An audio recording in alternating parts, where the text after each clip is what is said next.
اللهم صل على سيدنا محمد وعلى آل سيدنا محمد صلاة ترضيك وترضيه وترضى بها عنا يا رب العالمين. قال الله تعالى في الفرقان المجيد: الذين آمنوا واتبعتهم ذريتهم بإيمان وألحقنا بهم ذريتهم وما ألتناهم من عملهم من شيء كل امرئ بما كسب رهين. صدق الله العظيم. وقال النبي صلى الله عليه وسلم: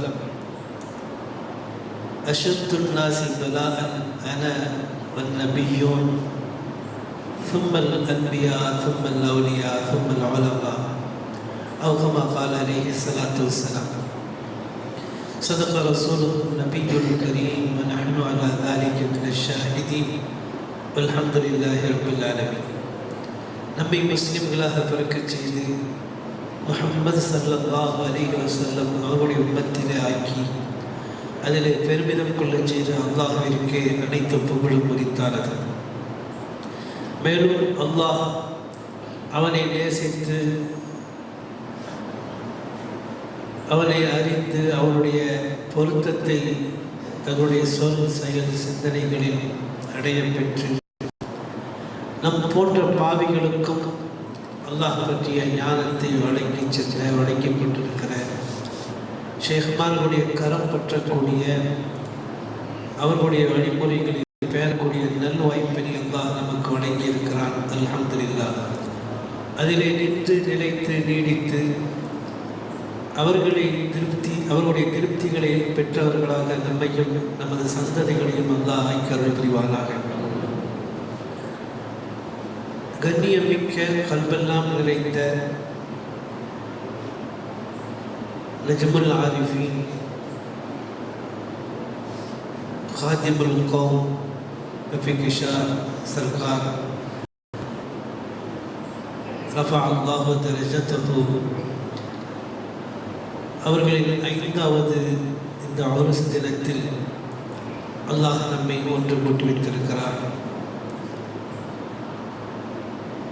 அவர்கள் வாழும் காலத்தில் எனது ஷேக் நாயகம் அதேபோல் ஃபைஸிஷா சர்கார் குபலா தாமத் நவ்வரல்லாஹு பர்கதுஹு கதஸல்லாஹு ரூஹுல் அஸீஸ் அவர்களுடைய நிழலாக அவர்கள் இருந்தார்கள். தங்களை மறைத்துக் கொண்டார்கள். ஆனால் ஒரு சாதாரணப்பட்டவர்களால்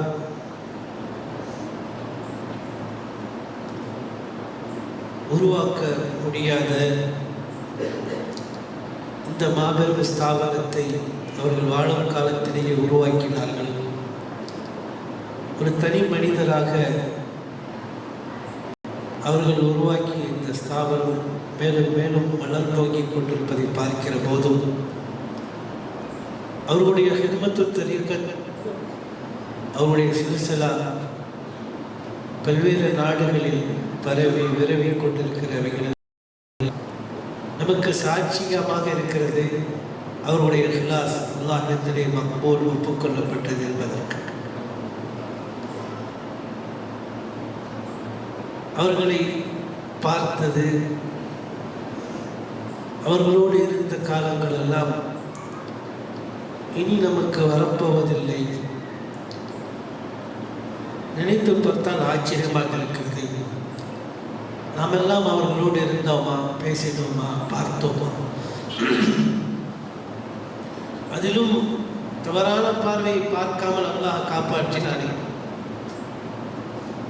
இன்றைக்கு ஒரு ஃபோனில் ஒரு செய்தி வந்துச்சு, படிச்சுட்டு இருந்தேன் அரபியில். மஹமூது இப்னு சபுக்கத்தைன் கஸ்னவி ரஹ்மத்துல்லாஹி அலைஹி அபு யஸீத் பிஸ்தாமி அவர்களுடைய தர்பாருக்கு ஜியாரத் செய்ய செல்கிறார்கள். அங்கே ஒரு சூஃபி நின்று இருக்கார். அவரும் ஜியாரத் செஞ்சுட்டு வந்திருக்காரு. வந்துட்டு வெளியில் வர்றாரு. அப்போ இவங்க அவரை பார்த்துட்டு கேட்டாங்க, மாதா கால ஷேഖுக்கு, உங்கள் ஷேக் உனக்கு என்னப்பா சொன்னார்? இப்போ அந்த சூஃபி சொல்கிறாரு, மன் ரஆனி லா துஹ்ரிகுஹுன் நார். யார் என்னை பார்த்தாரோ, ஷேக் அவங்க அபூ யஸீத் பிஸ்தாமி ரஹ்மத்துல்லாஹி அலைஹி சொல்றாங்க, என்னை யார் பார்த்தாரோ அவரை நெருப்பு கரிக்காது, எரிக்காது. உடனே மஹமூத் கஸனவி சொன்னாங்க, ஹாதா லைஸ பிஷைஇன், இது ஒன்றும் இல்லையே, இதெல்லாம் ஒத்துக்க முடியாது. காரணம், அபூ லஹப் ரசூலுடைய தந்தை, சிறிய தந்தை,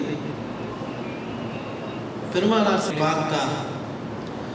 பக்கத்து கஃபர் அவர் காபிரா போனாரே அப்படிங்க.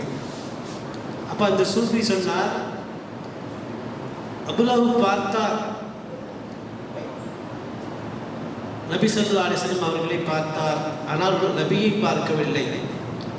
வலத அஹீஹி, தன்னுடைய சகோதரனுடைய பிள்ளையை பார்த்தார். மன்றகா நபியன் முஹம்மது ஸல்லல்லாஹு அலைஹி வஸல்லம், யார் முஹம்மது ஸல்லல்லாஹு அலைஹி வஸல்லம் அவர்கள் நபியாக பார்த்தாரோ அவர் மூமினாக ஆனார், அவர் ஈடேற்றம் பெற்றார், வெற்றி பெற்றார் அப்படின்னா. வலிமார்களை காண்பது ரொம்ப அரிதான விஷயம். அதில் அல்லாஹ் தஆலா சரியான நபர்களை சரியான பார்வையை கொண்டு பார்க்க செய்தானே, அது மிக பெரும் பாக்கியமான விஷயம். அவ்வாறு இவர்களையெல்லாம் பார்க்க கிடைத்தது மிகப்பெரிய பேறு என்பதை நம்ம இனிவரும் வாழ்க்கையில் ஒவ்வொரு தருணங்களிலும் நாம் உணர்ந்து கொள்ளலாம். அல்லாஹ் தஆலா சொல்லி காட்டுகிறார், இது ஹதர யாக்கூபல் மௌத், யாக்கூப் அலைஹிஸ்ஸலாம் அவர்களுக்கு மௌத்து நெருங்குகிறது, மௌத்து பற்றிய அறிவிப்பு அல்லாஹ்வுடைய புறத்திலிருந்து வருகிறது. அப்போ அவங்க பிள்ளைகளை எல்லாம் கூப்பிட்டு சொன்னாங்க, قال لبنيه ماذا تعبدون من بعدي, எனக்கு பின்னால் நீங்கள் எதை வணங்கப் போகிறீர்கள் அப்படின்னு கேட்டேன். அப்போ அவங்க பிள்ளைகள்லாம் சொன்னாங்க, இலாஹக்க இலாஹ ஆபாய்க்க, உங்களுடைய இலாஹை, உங்களுடைய முன்னோர்கள் பாட்டன்மார்கள் அவருடைய இலாஹை நாங்கள் வணங்குவோம் அப்படின்றாங்க. அப்படியான ஒரு பேர் இங்கே இருக்கிற சஜாதாக்களுக்கும் அவர்களுக்கு உடல் ரீதியான தந்தையாக மட்டுமல்ல அபுல் ரூஹ் ஷேக் என்பவர் ரூஹுக்கான தந்தை.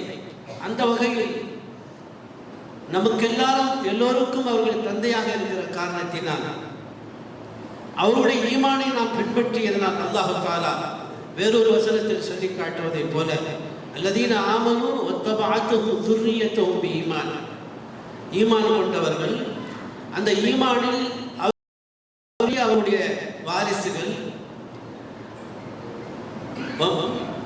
அல்லாஹ் தஆலா அந்த வாரிசுகளை அவர்களோடு அல்ஹக்னா பிஹிம் ذُرِّيَّتَهُம், அவர்களை அல்லாஹ் தஆலா நாளைக்கு மஹ்ஷரில் அவர்களோடு சேர்த்துவார். சொல்லிவிட்டு வமா அலத்னாஹும் மின் அமலிஹிம் மின் ஷை, இவங்க கொஞ்சம் அமல் செஞ்சிருந்தாலும் சரி அல்லாஹ் அதை பொருட்படுத்த மாட்டான், அவர்களுடைய அந்தஸ்திலேயே அவர்களையும் கொண்டு போய் வைப்பான். இதை சொல்லுவதற்கு காரணம், அப்படியான தகுதி பெற்றவர்கள் அவர்கள்.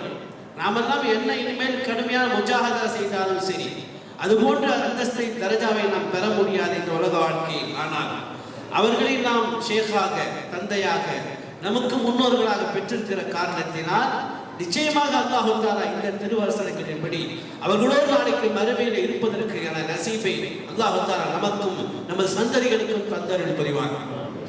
அப்படியான ஒரு ஷேக்மார்களை நாம் பெற்றிருக்கிறோம். சற்று முன்பு பேசியவர்கள் சொன்னார்கள், அவர்களை இந்த நிகழ்ச்சிக்கு வருகிற போது அவர்கள் ஊட்டிய அந்த உணர்வு, சாப்பிடும்போது அந்த உணர்வு, அந்த நினைவு, அந்த ஞாபகம், அந்த இயல்பு ஹாசிரானது என்று, இதுதான் அவர்களுக்கு நமக்கு இட்ட பிச்சை, அவர்கள் நமக்கு காட்டிய வழிகாட்டுதல். அல்லாஹ் தஆலா அந்த மாதிரியான வழிகாட்டுதலை நாமும் நம் சந்ததிகளுக்கு, நமது வாரிசுகளுக்கு, நம்முடைய நண்பர்களுக்கு, நம்மை அறிந்தவர்களுக்கெல்லாம் அதை சொல்ல வேண்டும். அதுதான் நமக்கு அவர்கள் காட்டிய பணி, அவர்கள் செய்த மிகப்பெரிய சேவை.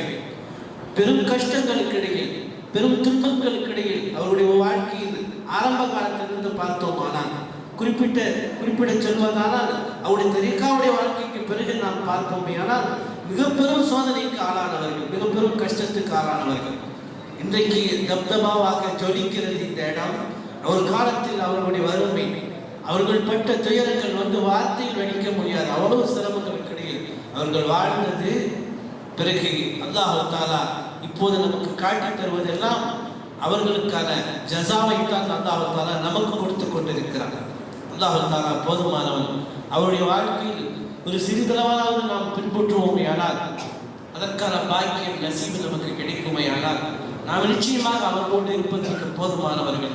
அல்லாஹ் தஆலா நமக்கும் நமது சந்ததிகளுக்கும் அல்லாஹ் தௌஃபீக் செய்வானாக. ஆகிர் தஅவானா அல்ஹம்துலில்லாஹ்.